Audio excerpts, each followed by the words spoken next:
Hola, ¿qué tal? Mi nombre es Álvaro, gracias por venir a mi charla. Es la primera vez que estoy aquí en la conferencia de Canarias, entonces, bueno, un placer conocerlos a todos. Antes de empezar, ¿me escucháis bien, no? Todo cool, ok. Quería preguntarle que levanten la mano quiénes aquí han tocado 3D alguna vez. Ah, bastante, bien.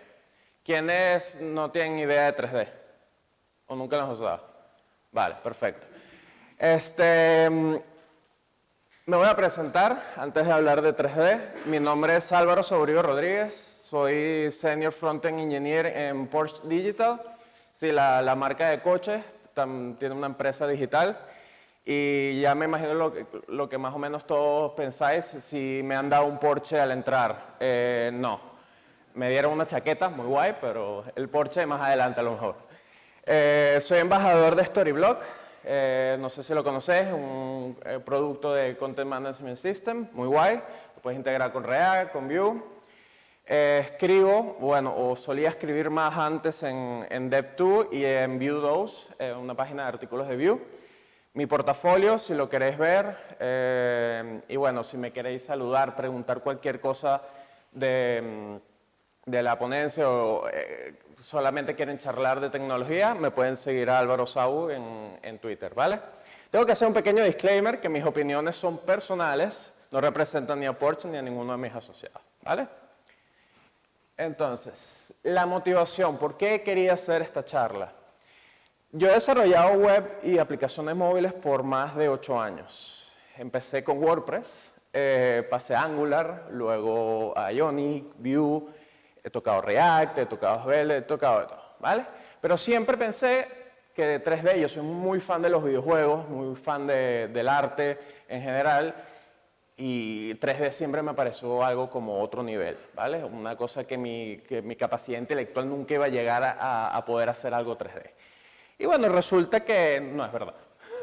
Porque este año me puse a aprender y la verdad es guay, ¿verdad? El gato encima de la rumba.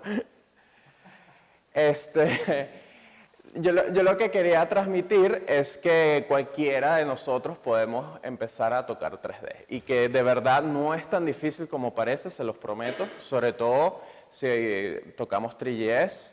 Ya cuando te metes un poco en WebGL, pues sí, se necesita mucha matemática y tal, pero podemos hacer algo muy cool en nuestras páginas web, en nuestras aplicaciones, podemos ir directamente y hacerlo.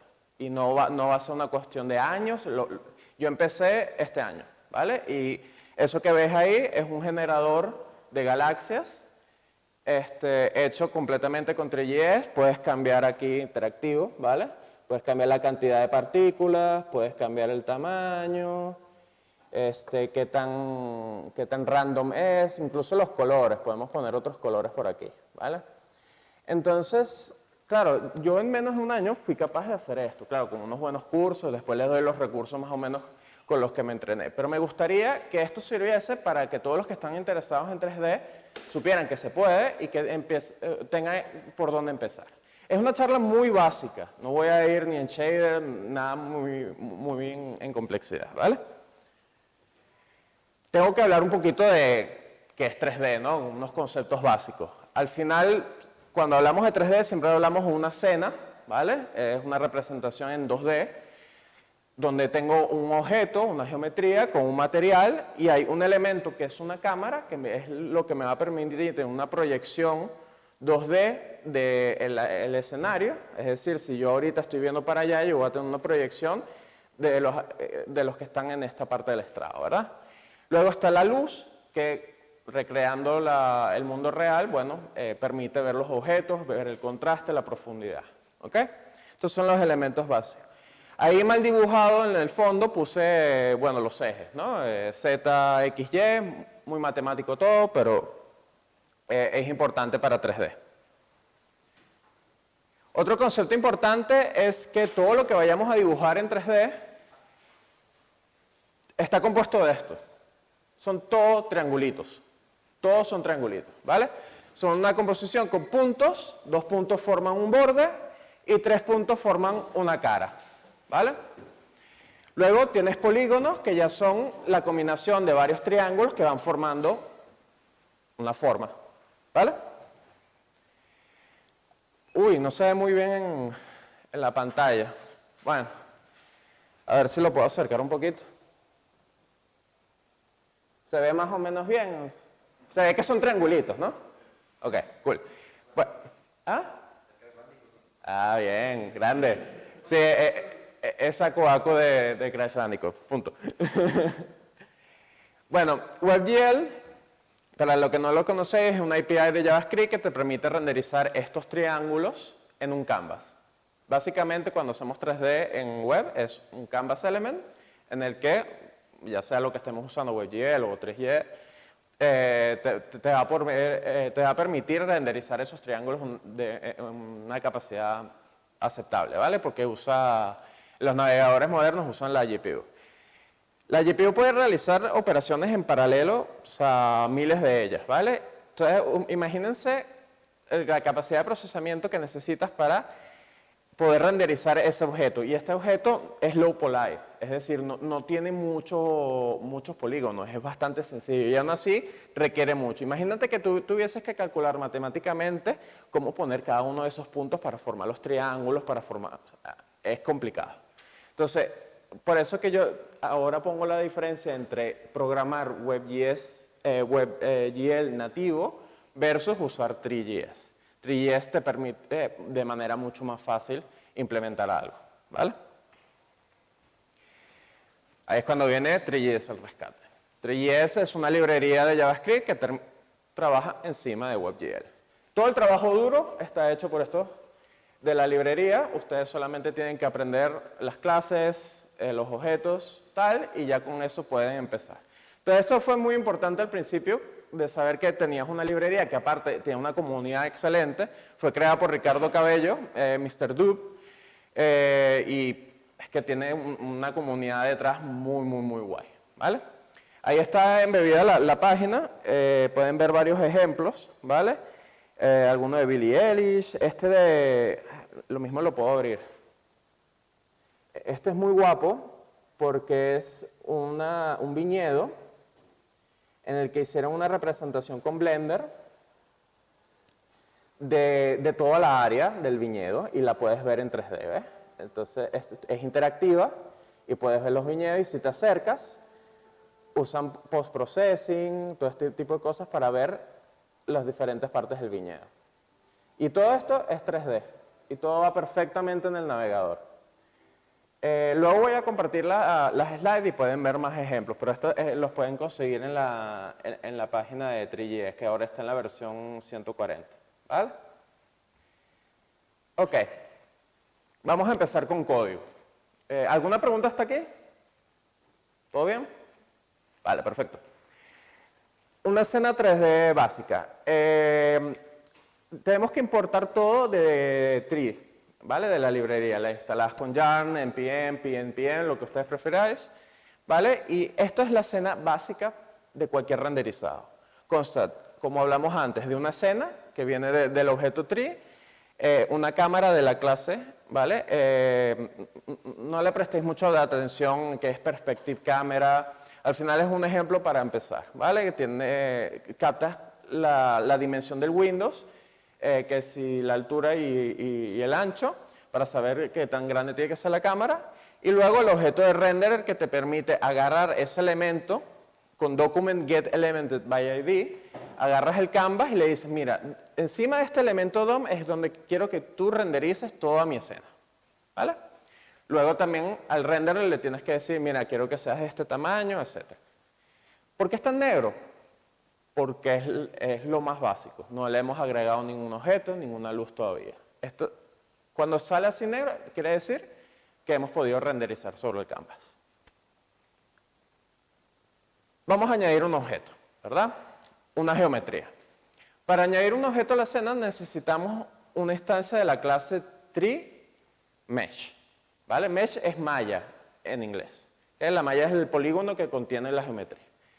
Entonces, está compuesto de dos cosas. Es la geometría, que le va a decir la forma que tiene que tener los polígonos, y luego el material, Ya lo veremos más adelante, pero el material es básicamente cómo se tiene que pintar cada píxel, ¿vale? Cuáles son los colores. Aquí le estamos poniendo un material sencillo de un color, aquí se ve verde, pero es como azul marino, y creamos un cubo. Entonces, como ven, el cubo es la combinación de la geometría más el material, lo pones dentro de la malla y te crea un objeto. Este objeto tiene una posición en X, Y, Z, y puedes colocar, por ejemplo, la rotación. Aquí está como rotado, ¿vale? Algo muy importante en tema de renderizado. No sé cuántos de aquí están familiarizados con el tema de los game loops, por ejemplo, de los videojuegos. Cuando programas videojuegos, tú vas renderizando cada cierto tiempo para conseguir un frame rate, el famoso FPS, ¿no? Normalmente las películas son 24, los videojuegos 60, hay algunas cosas que corren a 120, depende de que tantas veces quieres renderizar algo. Entonces nosotros, para poder mover ese objeto que teníamos antes, mover la rotación o ver algún cambio, nosotros necesitamos hacer un loop en el cual le vamos a decir, este objeto renderízamelo otra vez, renderízalo otra vez, renderízalo otra vez, ¿vale? Esto nos va a permitir, por ejemplo, si tuviésemos un modelo de un coche, para moverlo de un sitio al otro, le tenemos que decir a Three.js, renderízamelo otra vez en esta posición.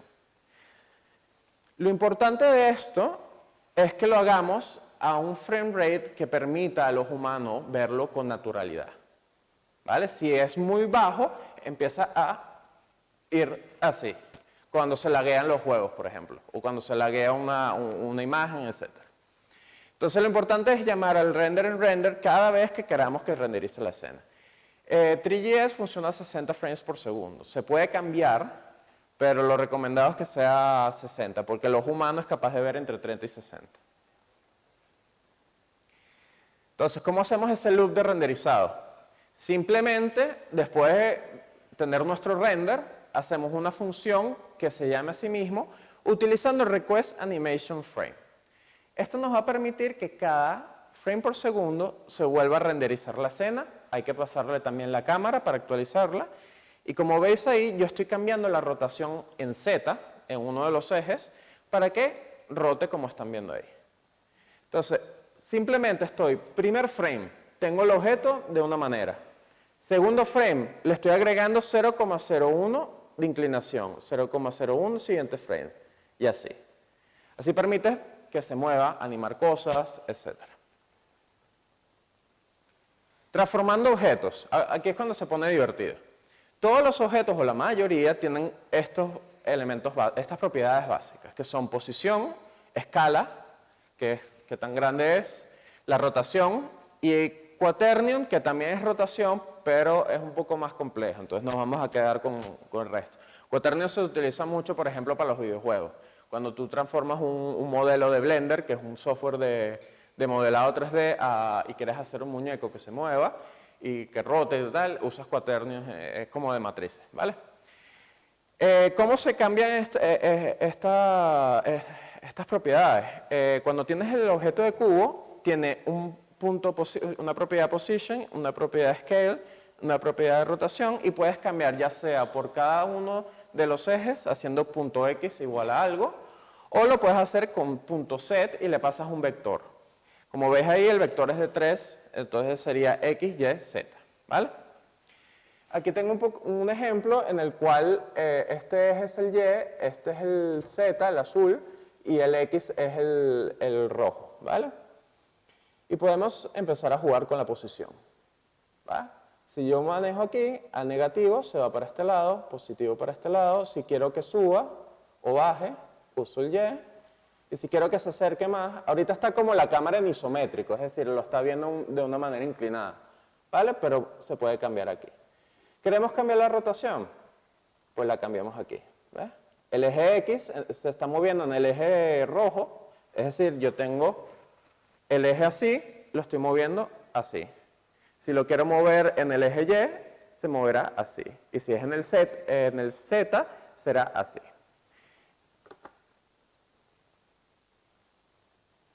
tengo un problema que esto me tapa los de abajo. Bueno, lo tengo que arreglar. Tengo que ponerle un pointer event null o algo aquí porque me está tapando el footer. Vale, claro, hacer esto sin poder ver nada, por ejemplo, imagínense que no tuviesen los ejes, es complicado al principio de ver la abstracción, ¿vale? Entonces, Three.js cuenta con unos helpers para las luces, para un montón de objetos, pero el que más utilizo yo es el Access Helper, que me permite ver en un eje X con el centro, en el centro de la escena, ver dónde estoy. Para debuguear más que todo, para saber, ok, esto lo tengo en la posición correcta, etc. El eje X es el rojo, el verde es el azul, perdón, el eje Y es el verde y el Z es el azul. Es algo que se puede desactivar, es decir, pueden tener, es reactivo, lo pueden cambiar, ¿vale? Otra cosa que es importante, no sé si se dieron cuenta que yo aquí en la escena con el mouse, yo estoy pudiendo cambiar todo de la escena, puedo cambiar dónde está la cámara, realmente, estoy cambiando la posición de la cámara. Eso se llama control de órbita o orbit control. Permiten que el usuario pueda moverse dentro de la escena como si estuviese en un videojuego, ¿vale? Puede que te interese o puede que no te interese tenerlo en tu renderizado final. Ojo, cuando estás en una página web, lo mismo tú controlas la cámara, pero el usuario no tiene que tener ese control. O si estás haciendo un videojuego, pues lo mismo pones el orbit control en tu jugador, ¿vale? En lo que vería el jugador. Importante, bueno, aquí no se ve por el inter, por el syntax highlighting, pero bueno, aquí dice true, ¿ok? Y los controles les tienes que pasar en la cámara y el render, y luego en cada loop tienes que hacer un update, ¿vale? Para que, igual que la escena, tú tienes que actualizar la posición de los controles. ¿So far so good? Vale. Muy bien, Three.js, ¿ok? Pero yo uso Vue. Yo me he especializado en hacer aplicaciones con Vue, con Nox, es mi tech stack. Me gustaría en mi portafolio, en vez de tener unos gráficos 2D, quiero meter algo 3D, ¿no? Vale, ¿cómo lo hago? No sé, ¿cuántos aquí están familiarizados con Vue? Guay, ok. Es que vi que toda la conferencia era de React y dije, ¿que no hay nadie de Vue o qué? Me alegra que haya gente de Vue. A ver, que esto también aplica para React, al final es el mismo concepto, estás usando un framework, ¿vale? En vez de vainilla. Entonces, en el caso de Vue, tenemos el script, podemos crear nuestro render, en nuestro template podemos tener un canvas element y, bueno, la función del loop. Muy parecido a lo anterior, ¿verdad? ¿Esto funcionaría en Vue? Levante la mano quien cree que esto funciona en Vue, como está ahora. Levante la mano quien cree que no. Ok, ¿por qué no? Tienes que componentizarlo para poder ejecutar bien el JavaScript. Ok, ¿vale? ¿Quién más? El elemento que le está pasando el canvas es por un canvas con ID y canvas. Bueno, sí, el ejemplo está mal hecho, tienes toda la razón. Tendría que ser el ID. Imagínense que esto no es ref, que es ID, ¿ok? Vale. De nuevo. Nada, la explicación es sencilla. Sí, no es tan fácil, no va a funcionar a la primera. El problema es que te va a salir que el canvas es null, ¿vale? Porque, no sé si conoces, en Vue tiene unos ciclos en el cual se monta el componente, se renderiza el DOM, etc. Y es tan rápido el script que en el momento que va a tratar de agarrar ese elemento canvas, todavía no va a estar en el DOM, ¿vale? Entonces lo que tenemos que hacer es simplemente esperar. ¿Cómo se hace para esperar? Pues bueno, esto ya complica un poco las cosas porque vas a tener que poner en el contexto global del script tu renderer y cuando se monte el componente, llamar a ese render, ¿vale? Y ahí lo igualas el render al... Y aquí se lo hice diferente, no sé cuántos de vosotros habéis utilizado el Composition API, ¿vale? Básicamente puedes crear un template ref, que es el const experience equal ref null, Eso te va a permitir guardar en la variable experience el elemento DOM del canvas, ¿vale? Es la manera en la que se puede agarrar. Entonces, en vez de usar document get element by IDs, esta es la manera en la que el view lo hace, ¿vale? Cool. Ya tenemos algo renderizado. Es tan fácil como eso. Ahora, ya veremos más adelante qué pros y contras hay en usarlo en Vue, en Framework en general. Vamos a apartar un poco el tema de Vue y vamos a seguir con cosas de 3D puro y duro, ¿vale? Tenemos las geometrías, como expliqué antes, son parte del mesh, ¿vale? Son formadas por vértices y por caras, ¿vale? Ahí lo puedes ver con el material en wireframe y ven que son, aunque sea un cubo, está compuesto de triángulos, ¿ok? ¿Qué geometrías hay disponibles? Pues hay un montón. Cajas, planos, esferas, conos. A mí me da mucha gracia este del torus porque aquí no lo tengo, pero torus es una dona. Entonces, a mí me hubiese gustado más que le pusieran dona, pero el nombre matemático es torus.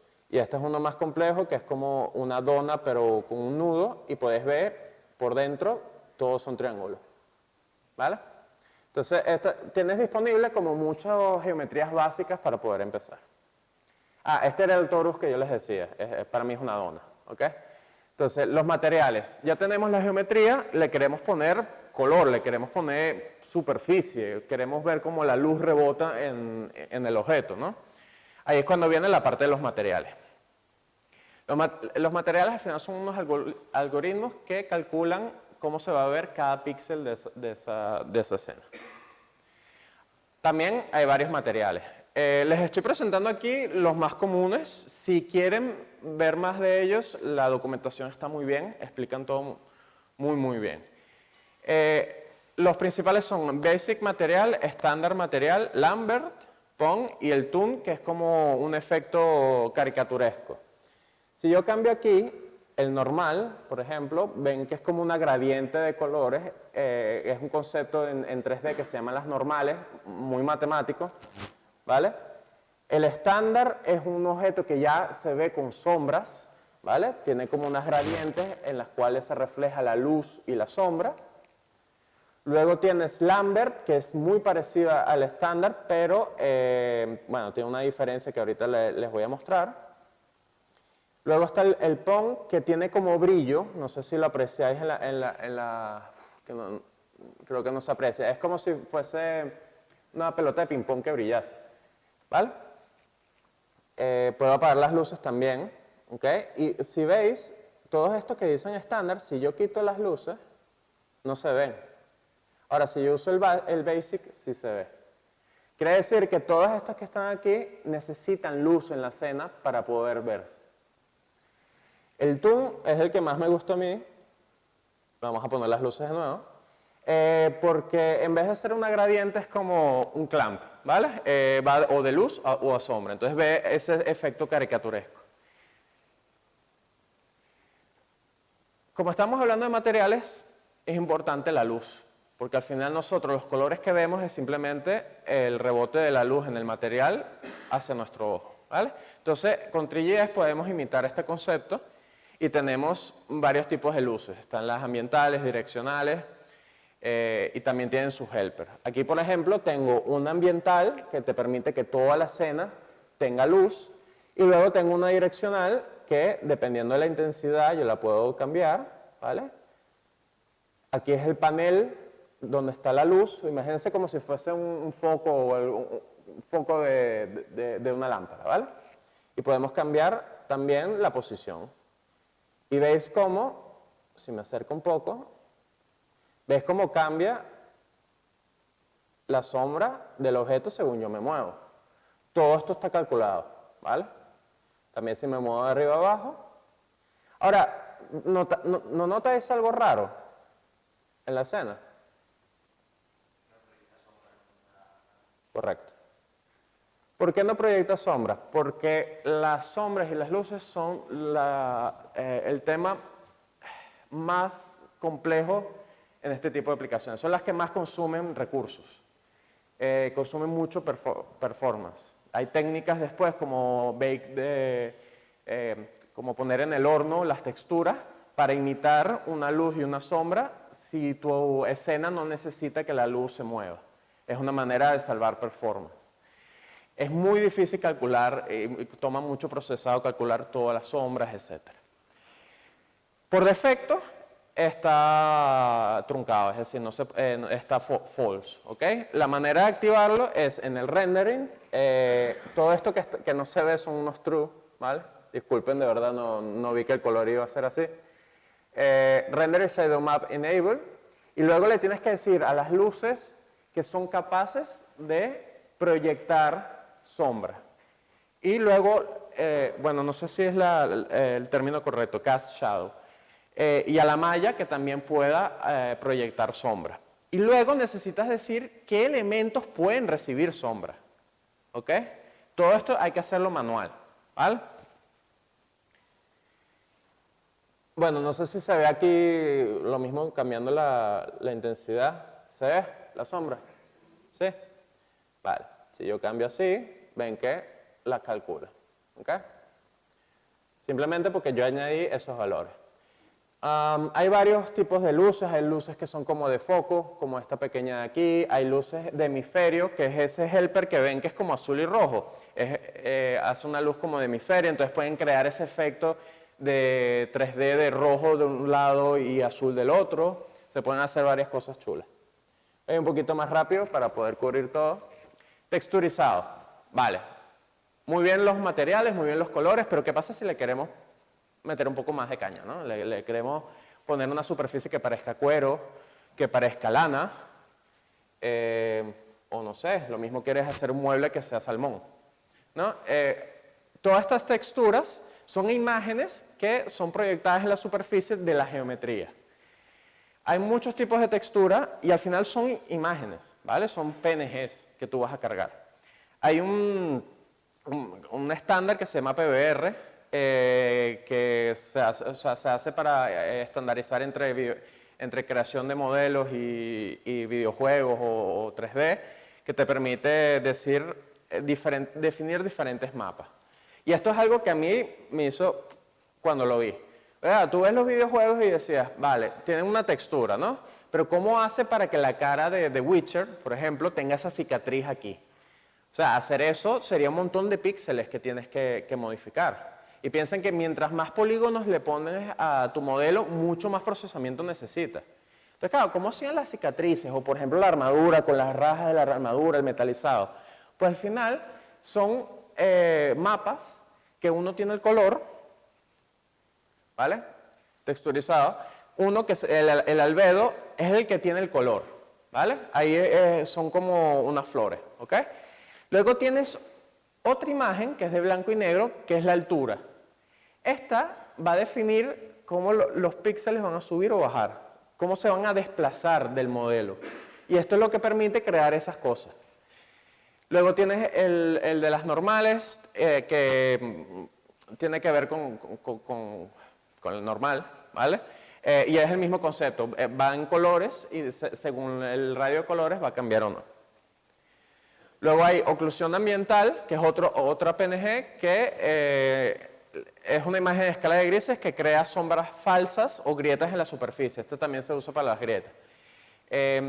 Metalicidad es también de blanco y negro y te dice qué tan metálico es el material. Entonces, si tú tienes una puerta que es de madera, tú puedes decir que las bisagras solamente sean más metalizadas que el resto. Lo mismo con rugosidad. Entonces, claro, cuando entiendes que la textura no es solamente una imagen de color, sino que son varias imágenes que permiten modelar tu geometría, empieza a ser muy rico, ¿vale?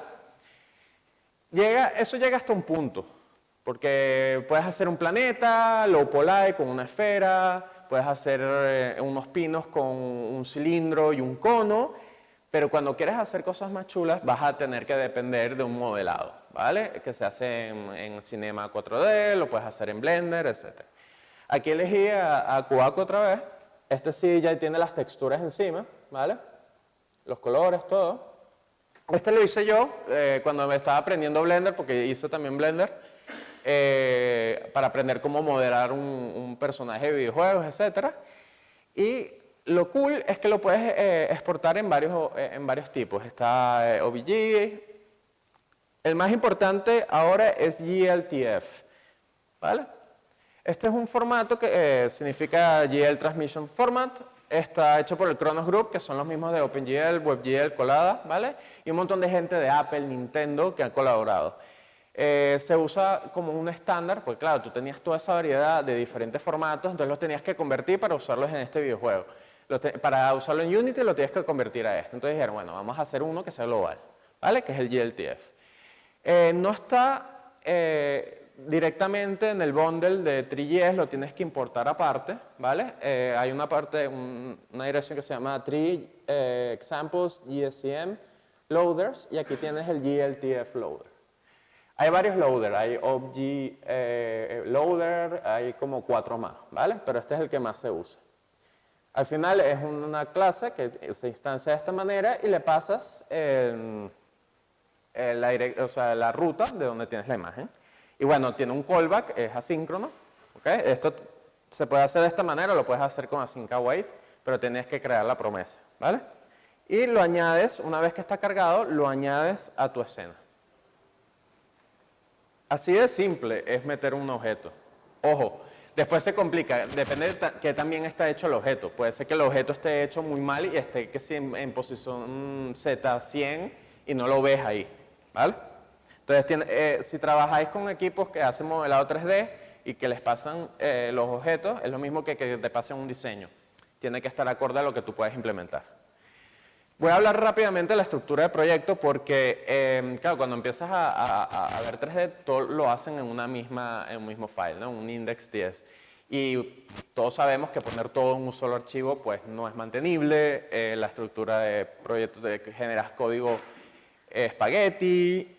A ver, se puede hacer de una manera diferente. Aquí hay un ejemplo que hacen en el curso de 3GS Journey, porque 3GS nativamente está hecho con clases, ¿vale? Sé que suena clases en JavaScript, pero estas son clases más de TypeScript y van bien, ¿ok? Entonces, van a ver que muchos ejemplos extienden esas clases y utilizan el mismo formato.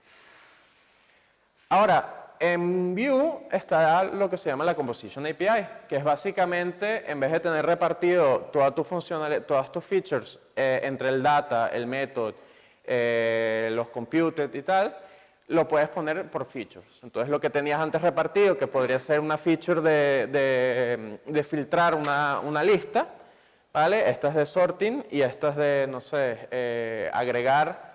Ahora lo puedes tener en bloques de código y los puedes extraer a otros archivos. ¿Es posible hacer esto con 3GS? Pues sí. Pero hay una cosa que es muy importante cuando estéis tratando con Vue. Es muy tentador, o con React, es muy tentador usar reactividad para cambiar la posición de un objeto o cambiar la cámara o tal.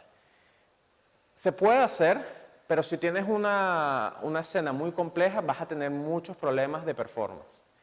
¿Por qué? Aquí hay un benchmark entre usar un objeto plano versus usar proxy. Proxy es básicamente cómo funciona la reactividad de Vue 3, ¿vale? Funciona por proxy. Al final, getters y setters, puedes interceptarlos y poner una funcionalidad que te permite hacer update de todo el resto de tu aplicación, ¿vale? Pueden ver que en el benchmark los objetos son capaces de hacer muchas más operaciones que los proxy. Incluso los proxy setters son aún menos performance. Entonces, ejecuciones por segundo, pueden ver que roza casi los 6.800.000. Esto es muy importante. Cuando cambiéis cosas de 3GS, no usar ref, no usar computed, sobre todo para el renderer o para los objetos como tal, no los pongan dentro de un computed, no los pongan dentro de un ref, porque van a tener problemas de performance. Ahora, claro, viene la pregunta, entonces, ¿tiene sentido usar Vue con 3GS? A ver, depende del proyecto en el que estén, ¿vale? Si tu proyecto es hacer un una escena 3D para mostrarla en CodePen o para hacer una demo, tal, yo les recomendaría vayan por Vanilla y con TypeScript y con eso tienen más que suficiente. Sería un overkill usar Vue. Ahora, si estáis haciendo una página web o estás haciendo una aplicación que usa Vue, que usa Svelte, que usa React y quieren agregar un componente, un storytelling, un hero component que sea 3D y animado, etcétera, pues lo pueden usar. Pero no es que están usando Vue para hacer el 3D, no, están poniendo algo 3D dentro de tu aplicación Vue, ¿vale? Y siempre vigilar mucho el performance. ¿Hay alguna manera más sencilla de usar 3GS en Vue? Porque claro, el tema de tener que usar el onMounted, entonces ahora tengo que pasar todas las variables, en vez de tenerlas en el mismo contexto, las tengo que tener antes, complica un poco la cosa. Hay una librería que sigue la moda de Vue de usar nombres franceses. Vue es vista en francés.